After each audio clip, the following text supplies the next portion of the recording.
Good morning students. Last time हम लोगों ने इलेक्ट्रॉनिक्स में देखा कि हमारा फुल वेव रेक्टिफायर चल रहा है और जिसके अंदर अभी हमने सिर्फ करंट की एवरेज वैल्यू पढ़ी थी, IDC फाइंड आउट किया था, राइट। तो एक बार मैं इसको लिखना चाहूँगी कि हमने अब तक क्या पढ़ा है और देन हम आज उसमें वोल्टेज देखेंगे, एवरेज वैल्यू वोल्टेज की, और उसके बाद में रूट मीन स्क्वायर वैल्यू के बारे में डिस्कस करते हैं, राइट। तो आज का हमारा जो टॉपिक है वो बेसिकली ये है, फुल वेव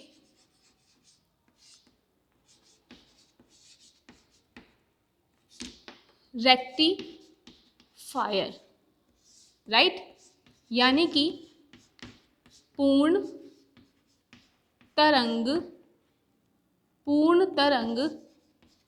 दिष्ट करण, पूर्ण तरंग दिष्ट करण, ठीक है। जिसके अंदर हम लोगों ने अभी तक देखा कि जो हम सेकेंडरी वोल्टेज देते हैं Vs, उसे हम ले रहे थे Vm साइन ओमेगा टी ले रहे थे, राइट। इसके बाद में हमने देखा कि जो करंट थी I1, ठीक है, वो कितनी आ रही थी, Im साइन ओमेगा टी आ रही थी। किसके लिए आ रहा था ये, जब 0 से t/2 तक के लिए। और यहाँ स्टूडेंट्स I2 कैसा था, 0 था, ठीक है।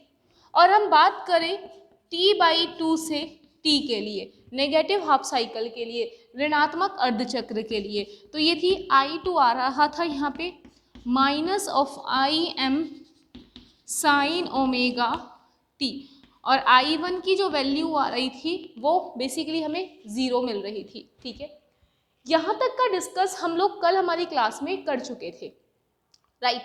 आज हमको इसके बाद में फर्दर देखना है कि हमने एक चीज़ और निकाली थी कि करंट की जो एवरेज वैल्यू थी, जिसे हम IDC बोल रहे थे, वो हमारे पास में कितनी आई थी, 2Im अपॉन में पाई आई थी, राइट। जिसको हम इस तरीके से भी लिख सकते हैं कि 0.636 Im, क्लियर। तो हमें जो वैल्यू मिली अब तक करंट के लिए वो कितनी थी, 0.636 Im क्लियर हो गई थी, जिसे हमने कहा था IDC। ये वाली बात हमने हमारी कल लास्ट क्लास में देखा था, जिसे हम कह रहे थे एवरेज करंट, एवरेज करंट, या फिर माध्य मान धारा का, और नहीं तो औसत मान किसका, धारा का, ठीक है। तो कल ये वाली बात हमारी क्लियर हो गई थी क्लास के अंतर्गत। आज हमें बात करनी है स्टूडेंट्स, यहाँ पे ही IDC हम फाइंड आउट कर चुके हैं। जिस तरीके से ये करंट के लिए है वैसे ही हमें वोल्टेज के लिए फाइंड करनी है।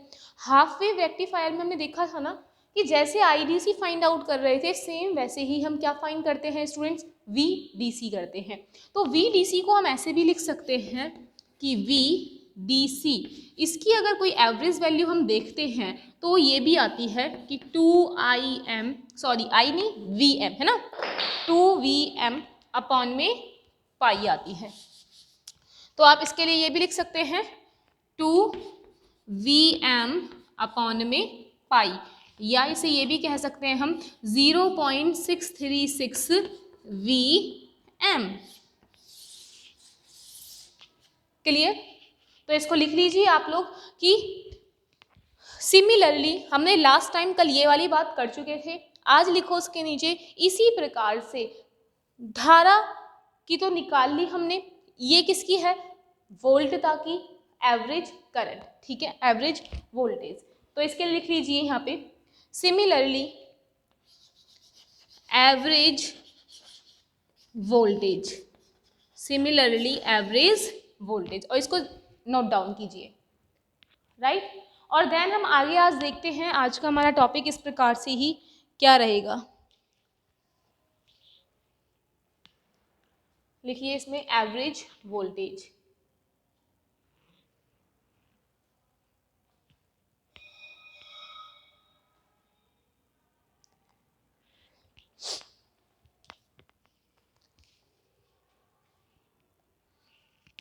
और उसके बाद हम देखते हैं आज का टॉपिक है हमारा main RMS, root mean square value.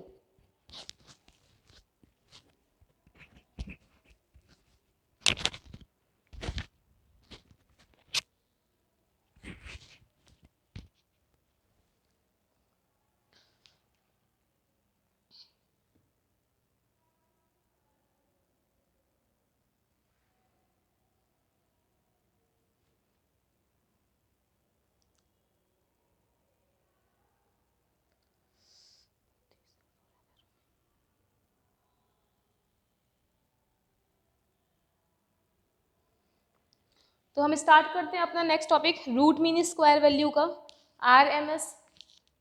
यहाँ तक आप लोगों ने लिख ही लिया होगा। VDC वोल्टेज करंट जो थी, वोल्टेज जो थी, एवरेज वोल्टेज कितनी आएगी 0.636 VM आ जाएगा हमारे पास में, राइट। तो इसके बाद स्टार्ट करते हैं हम अपना नेक्स्ट। देखिए वहाँ से स्टार्ट कर लेते हैं नेक्स्ट जो है, ठीक है। तो हमने फर्स्ट देखा स्टूडेंट्स यहाँ पर एवरेज करंट क्या होती है। आज का हमारा टॉपिक है, सेकंड है, जो भी है आप लिख लेना इसे, RMS वैल्यू, ठीक है। इसे हम RMS को बोलते हैं root mean square value, root mean square value, या फिर वर्ग माध्य मूल मान, वर्ग माध्य मूल मान, राइट। तो देखिए ये क्या होता है। अब हमारा जो मेन है वर्ग माध्य मूल वैल्यू, RMS वैल्यू, ये करंट के लिए निकलेगी और same as it is voltage के लिए राइट डाउन कर देंगे। तो हम करंट की अगर सबसे पहले बात करें तो करंट के लिए अगर निकाले तो वहाँ टॉपिक डालिए RMS करंट, ठीक है। तो देखो ये कैसे निकालेंगे RMS करंट के लिए, वर्ग माध्य मूल करंट के लिए कैसे निकलता है। करंट के लिए निकालने के लिए इसको लिखेंगे हम IRMS, root mean square of current, ठीक है। तो पीछे से स्टार्ट करना है, ये वाली बात आप सब जो कर चुके हैं ऑलरेडी कि इसको लिखते कैसे हैं, राइट। तो देखिए सबसे पहले क्या करना है, स्क्वायर करना है जिसका निकाल रहे हो। तो स्क्वायर, ये करा स्क्वायर करंट का, ठीक। फिर उसका मीन निकालना है। मीन का मतलब क्या है, उसका एवरेज, एवरेज मतलब कि उसका माध्य निकालना है। देन उसका आर मीन्स उसका रूट करना है। ये अब ये जो हमने लिखा है IRMS इज इक्वल्स टू आई का स्क्वायर मीन एंड रूट में, ये सॉल्व करते हैं तो हमें RMS करंट का फाइंड आउट हो जाएगा, राइट। तो देखिए इसको कैसे निकालेंगे। अब आप लोगों को पता है कि आई का स्क्वायर तो ठीक है, लेकिन जब भी हम किसी चीज़ का एवरेज निकालते हैं स्टूडेंट्स तो उसको कैसे लिख रहे थे, 1/t और full integral 0 to t IDT, ऐसे कर रहे थे एवरेज निकालने के लिए। लास्ट की कल लेक्चर में जो हमने किया था सेम इसको क्या करेंगे, देखिए आई का स्क्वायर का एवरेज के लिए आई स्क्वायर डॉट dt और फुल इंटीग्रल 0 से t और यहाँ क्या लगा दिया 1/t का रूट। ये क्या हो गया, इसका मीन वैल्यू हो गई, जिसे हमने ऐसे लिख दिया IRMS, राइट।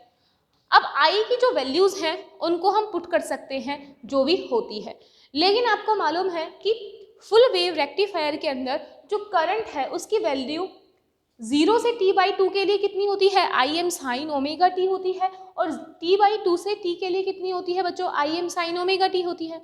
मतलब हमें पहले लिमिट को तोड़ना पड़ेगा, एक तो 0 से t/2 और t/2 से t के अंदर, ठीक है। तो इसको लिखा हमने IRMS, ठीक है। रूट को ऐसा करते हैं, इस रूट को यहाँ ले जाते हैं तो ये कैसा हो जाएगा, स्क्वायर, मतलब दोनों साइड स्क्वायर कर दिया तो रूट हट गया, है ना। और ये क्या लिखा 1/t 0 to t I का स्क्वायर dt लिखा ये हमने। देन इसकी लिमिट को तोड़ते हैं। देखिए IRMS का स्क्वायर, ये क्या बन गया 1/t। 0 से t के लिए दो लिमिट कैसे तोड़ेंगे, एक तो 0 से t/2 और t/2 से t के लिए। तो ये क्या आया 0 से t/2, 0 से t/2 के लिए इसको हमने क्या बोला i का स्क्वायर dt। क्या बोला i का स्क्वायर dt, और उसके लिए हमने उसको तोड़ा t/2 से t तक, है ना। तो इसके लिए लिखा हमने प्लस t/2 से t तक के लिए i का स्क्वायर dt। ठीक है, ये जस्ट कुछ नहीं किया, हमने लिमिट तोड़ दी और इसको बड़े ब्रैकेट में लिखा, 1/t को हमने क्या करा बाहर निकाल लिया। ठीक है, अब देखिए ये जो i का स्क्वायर है ना, वो 0 से t/2 के तो प्लस में आएगा और उसके लिए माइनस में आएगा। तो पहले एक बार लिखिए इसे, लिखिए इसे।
तो ये आपने लिख लिया होगा। आगे चलते हैं हम इसमें फर्दर। अब देखिए ये I1 Im sin omega t है और नेक्स्ट हाफ सर्किल के लिए ये माइनस का है, इसको ध्यान रखिए। ठीक है, और फिर लिखते हैं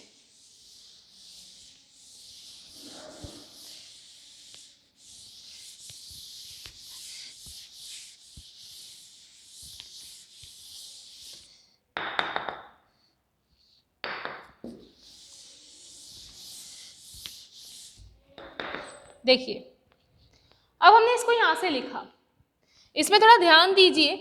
एक्चुअली ये वैसे तो टर्म यहाँ पर ही हमारी ख़त्म करके हम डायरेक्टली वैल्यू रख सकते हैं, लेकिन फिर आप कहेंगे मैम इसको आपने तोड़ा क्यों नहीं है, तो इसलिए हम इसको आपको एक बार बता रहे हैं, लास्ट में हम वैल्यू इसी में रखकर आंसर सीधा निकालेंगे। ठीक है, लेकिन ये क्यों कर रहे हैं, देखिए i का square RMS is equals to 1/t और ये क्या आया 0 to t/2 i का स्क्वायर dt प्लस t/2 से t i स्क्वायर dt। ठीक, अब देखिए ये 0 से t/2 में आपको मालूम है आई स्क्वायर कैसा होता है, पॉजिटिव होता है। तो IRMS का स्क्वायर इक्वल 1 में t, देखिए 0 to t/2 I square dt है ना। आई क्या होता है 0 से t/2 में, IM साइन ओमेगा t का स्क्वायर dt प्लस ये कहाँ से कहाँ तक है, t/2 से t। अब आपको मालूम है t/2 से t के लिए करंट की वैल्यू कैसी होती है बच्चों, नेगेटिव साइन की होती है, ठीक है। अब नेगेटिव की होती है लेकिन इसमें स्क्वायर करेंगे तो कैसी हो जाएगी, प्लस हो जाएगी। तो -IM साइन ओमेगा t का स्क्वायर dt, ये आया हमारे पास में, ठीक है। अब आप देखिए एक बार इसको ओपन करते हैं, क्या बन रहा है ये, IRMS का स्क्वायर 1 में t, और ये क्या बना 0 to t/2 IM का स्क्वायर साइन का स्क्वायर ओमेगा t, और यहाँ क्या आया dt प्लस इसमें देखिए t/2 से t, और ये माइनस में है तो प्लस IM का square sine square omega t dt, ये आया, ठीक है। अब एक बार देखिए ये भी कैसा है, पॉजिटिव है, IM का square sine square omega t dt, और सेम ये भी कैसा है, पॉजिटिव है, IM square sine square omega t dt, ठीक है। इसमें देखिए अब आप इसको डायरेक्टली यहाँ से भी दो तरीके से कर सकते हैं, ठीक है, कि इसका इंटीग्रेशन कीजिए फिर इसका इंटीग्रेशन कीजिए, ठीक है, कर सकते हैं, आंसर बिल्कुल सेम आएगा, लेकिन आंसर सेम आएगा लेकिन ये 2 बार इंटीग्रेशन करना पड़ेगा हम लोगों को। तो बेटर होगा ना कि हम इसको एक पूरी लिमिट ले लें, क्योंकि अंदर जो फंक्शन है टाइम के रेस्पेक्ट में, ये जो फंक्शन है वो दोनों में ही कैसा है, एक जैसा है, दोनों में ही एक जैसा है, तो लिमिट एक पूरी बना देते हैं जो कि ये रही, तो हम यहीं से ही ले रहे हैं, ठीक है। ये करके क्यों दिखाया आपको, क्योंकि RMS हाफ रेक्टिफायर वाले में जब हमने किया वहाँ पर भी हमने इसको 2 पार्ट्स के अंदर डिवाइड किया था, और देन आप कंफ्यूज हो जाते हैं कि रटने वाली बात हो जाती है कि मैम यहाँ तो 2 पार्ट्स में कन्वर्ट नहीं कर रहे हो, वहाँ 2 पार्ट्स में कन्वर्ट किया था।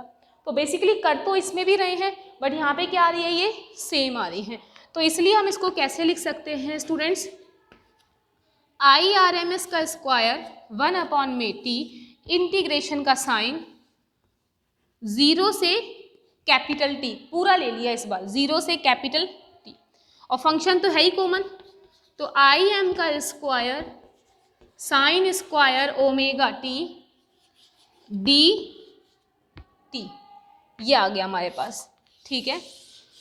अब इसका सिर्फ क्या करना है, हमें इंटीग्रेशन करना है, वो हम यहाँ पे करते हैं। जब तक आप इसको पहले राइट डाउन कीजिए, इसको लिखिए, देन हम इसका इंटीग्रेशन करते हैं।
तो ये आपने लिख लिया होगा। चलते हैं हम इंटीग्रेशन की तरफ। अब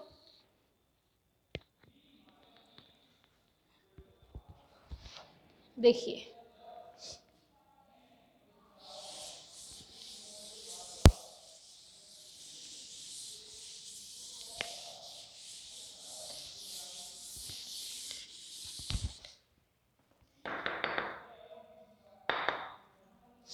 देखिए ये क्या है, आई आर एम एस का square, I R M S का स्क्वायर है ना।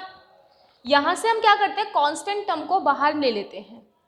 तो कांस्टेंट टर्म को अगर बाहर लेते हैं तो ये क्या आया, आई एम का स्क्वायर अपॉन में टी। इंटीग्रेशन 0 से टी किसका करना है, sine square omega T D T, ये करना है सिर्फ। अब देखिए, ये तो हम लास्ट टाइम भी कर चुके थे, तो आप लोग अपनी कॉपियों में पहले अलग अलग तरीके से करके देखिए, जो गलती होती है वो यहाँ से देख लीजिए फिर चाहे। तो देखो, साइन स्क्वायर ओमेगा टी है ना, इसके लिए आपको मालूम है ना क्या आता था, cos 2 theta is equals to क्या होता था, 1 माइनस 2 साइन स्क्वायर थीटा, ये होता था। अगर मैं यहाँ से लिखती हूँ साइन कॉस 2 थीटा, 1 माइनस में 2 साइन स्क्वायर थीटा होता है ना, यहाँ लिखा मैंने साइन स्क्वायर थीटा, तो ये क्या हो जाएगा, 1 माइनस में कॉस 2 थीटा अपॉन में 2, राइट। तो थीटा की जगह सिर्फ हमें क्या लिखना है, ओमेगा टी। तो साइन स्क्वायर ओमेगा टी कितना आ रहा है बच्चों, 1 minus cos 2 omega T divided by 2, और इसका इंटीग्रेशन 0 से टी डी टी, ठीक है। इस फॉर्मूले को हटा देते हैं साइड से, क्योंकि ये आपको आता है ऑलरेडी पहले से ही। देखिए, अब इंटीग्रेशन करना है हमें सिर्फ इसका। अगर आई आर एम एस का इंटीग्रेशन करते हैं तो बाहर लिया कांस्टेंट आई एम का स्क्वायर अपॉन में टी, 0 से टी, 2 को कॉमन ले लेते हैं, 2 बाहर ले लेते हैं, ठीक है। क्या बचा, सिर्फ 0 टू टी, 1 माइनस में कॉस 2 ओमेगा टी और डी टी, ये बचा, ठीक है। अब इसका इंटीग्रेशन करेंगे तो टी आ जाएगा, आई आर एम एस का स्क्वायर, आई एम का स्क्वायर डिवाइडेड बाय टी, है ना। इसका इंटीग्रेशन करते हैं बच्चों तो 1 का कितना आएगा, टी आएगा, माइनस इसका इंटीग्रेशन करते हैं तो cos 2 ओमेगा टी है ये, ठीक है। cos 2 ओमेगा टी का कितना हो जाएगा, प्लस में होगा ना, sine 2 omega T divided by क्या होगा बच्चों, 2 ओमेगा, और लिमिट रख देंगे कहाँ से कहाँ तक, 0 से टी तक की लिमिट रख देंगे, ठीक है। इंटीग्रेशन हट ही गया है तो dt हटा देंगे। अब बस कुछ नहीं, अब लिमिट्स को यहाँ पे पुट करना है। तो देखिए, एक बार लिखिए इसको यहाँ तक, देन इसमें चलते हैं। चलो एक बार निकाल ही लेते हैं, ये तो आपने लिख ही लिया है, बाद में लिखना, हम इंटीग्रेशंस ही कर रहे हैं। तो आप लोग अपनी कॉपीज में इसको पहले करते भी रहें साथ साथ में, रफली मीन्स, ठीक है। अब देखिए, ये क्या लिखा हमने यहाँ से, आई आर एम एस का स्क्वायर, ये टी क्या है, या स्मॉल टी आएगा ये ना। अब देखो, जब लिमिट रखेंगे तो ये आई एम का स्क्वायर अपॉन में 2t तो एज इट इज आ गया, t की जगह ये लिमिट कितनी आ गई, t आ गई, राइट। और जब 0 रखेंगे तो ये 0 हो जाएगा, कोई मतलब नहीं है, माइनस ऑलरेडी है, ठीक। यहाँ पे जब t रखेंगे यहाँ पर तो ये क्या बना, साइन 2 ओमेगा टी अपॉन में 2 ओमेगा, और 0 की लिमिट रखने से कोई फायदा नहीं, क्योंकि साइन 0 कितना होता है, 0। अब देखिए, आई आर एम एस का स्क्वायर, आई एम का स्क्वायर 2t और ये t, माइनस, आपको मालूम है कि ओमेगा इज इक्वल्स टू कितना होता था, 2 पाई बाई टी होता है। तो ओमेगा की जगह रखने पे यहाँ लिखा मैंने साइन 2 पाई बाई टी, और ये T as it is divided by 2 omega, right. तो यहाँ क्या आया, IRMS का स्क्वायर, देखिए IM का स्क्वायर अपॉन में 2t और ये t माइनस, बच्चों t से t कैंसिल, ये क्या बन गया साइन 4 पाई अपॉन में 2 ओमेगा, ठीक। आपको मालूम है कि साइन n पाई की वैल्यू कितनी होती है 0, मतलब साइन 4 पाई कैसा होगा 0, तो इसकी वैल्यू हटा सकते हैं, 0 है ये, है ना। तो ये लिखा हमने IRMS का square is equal to IM का स्क्वायर 2t, और ये सिर्फ क्या आया यहाँ पे मेरे पास में t, ये क्यों नहीं आया, क्योंकि इसकी वैल्यू कितनी हो गई है 0 हो गई है, t से t कैंसिल किया, IRMS का स्क्वायर कितना आया, IM का स्क्वायर अपॉन में 2 आया, ठीक है।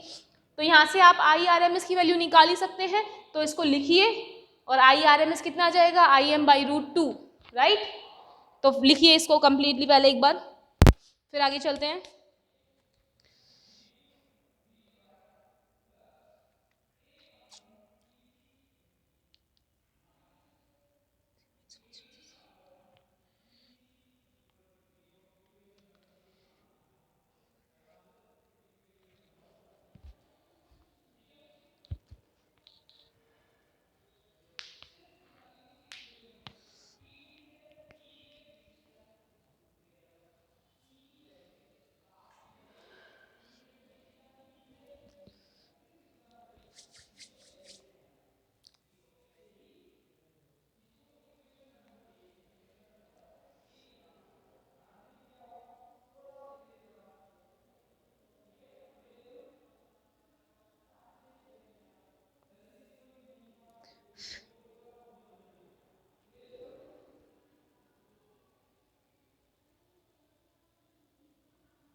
लिखिए जल्दी से, देन नेक्स्ट टॉपिक की तरफ चल देंगे हम।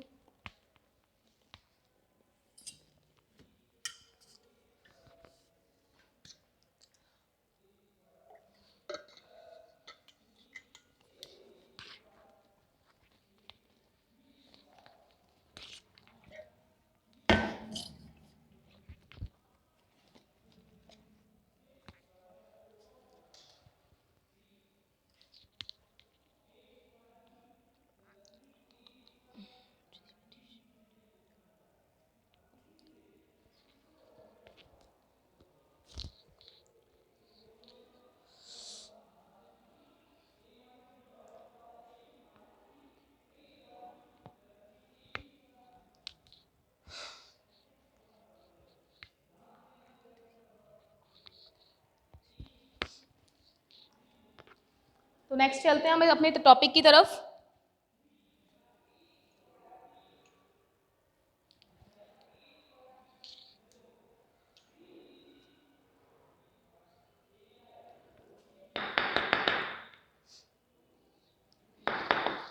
देखिए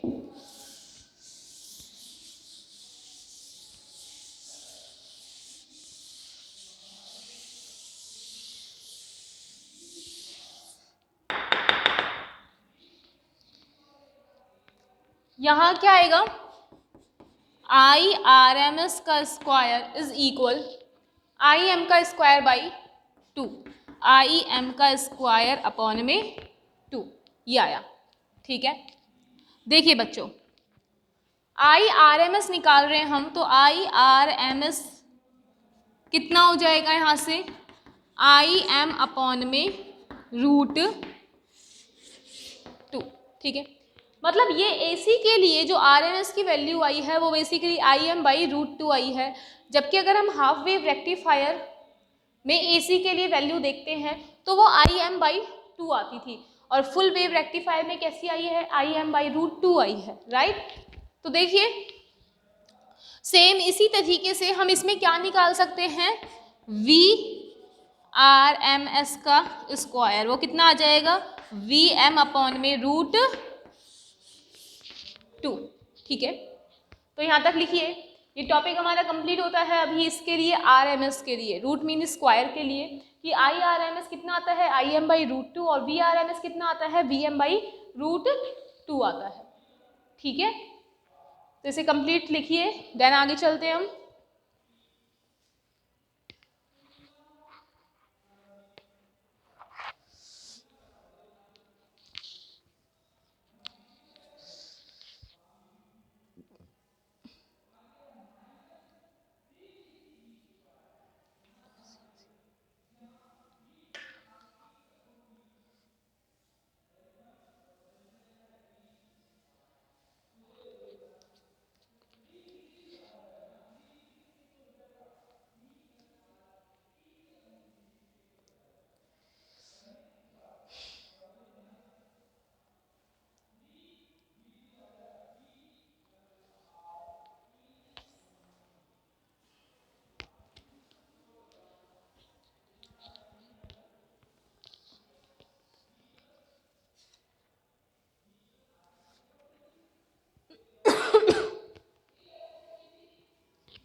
तो देखिए नेक्स्ट,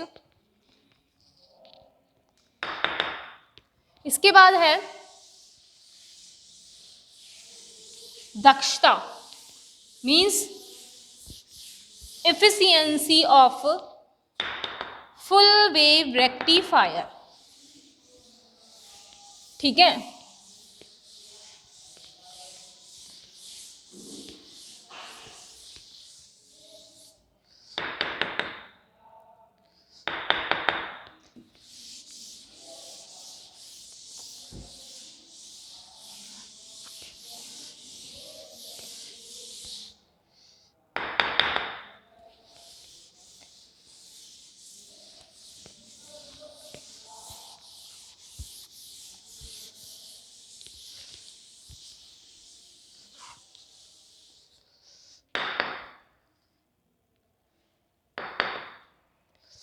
देखिए पूर्ण तरंग दृष्टिकरण के अंदर हमारा नेक्स्ट टॉपिक है पूर्ण तरंग दृष्टिकारी की दक्षता।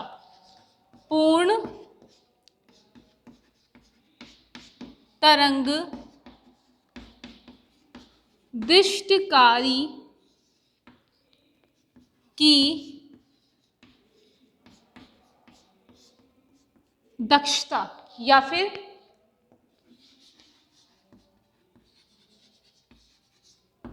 efficiency of full wave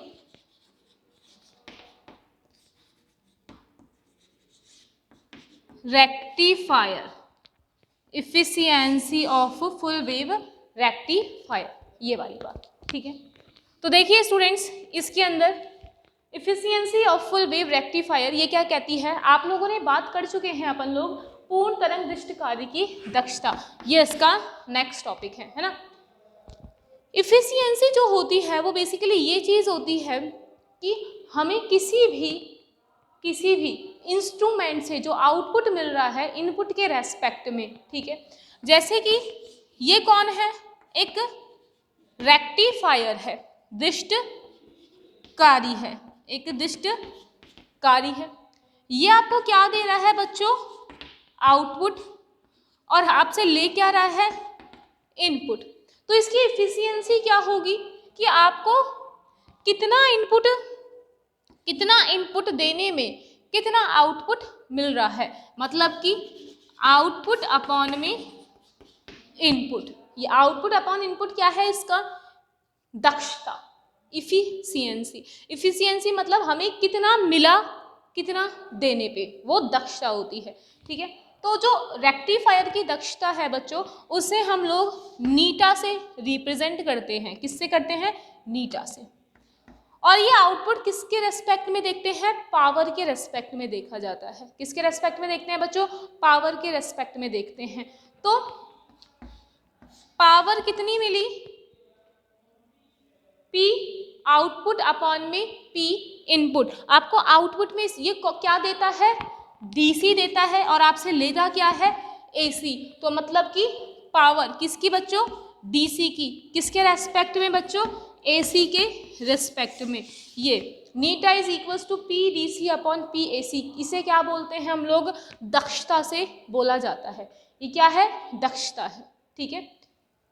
और इसको डिनोट किससे करते हैं, नीटा से करते हैं, राइट। तो एक बार अपना हेडिंग डालिए, हेडिंग में लिखिए पूर्ण तरंग दृष्टिकारी की दक्षता, पूर्ण तरंग दृष्टिकारी की दक्षता, ठीक है। पूर्ण तरंग दृष्टिकारी की दक्षता मतलब कि efficiency of full wave rectifier, efficiency of full wave rectifier, इसको लिखिए और ये दोनों लिखिए। पूर्ण तरंग दृष्टिकारी की दक्षता, efficiency of rectifier,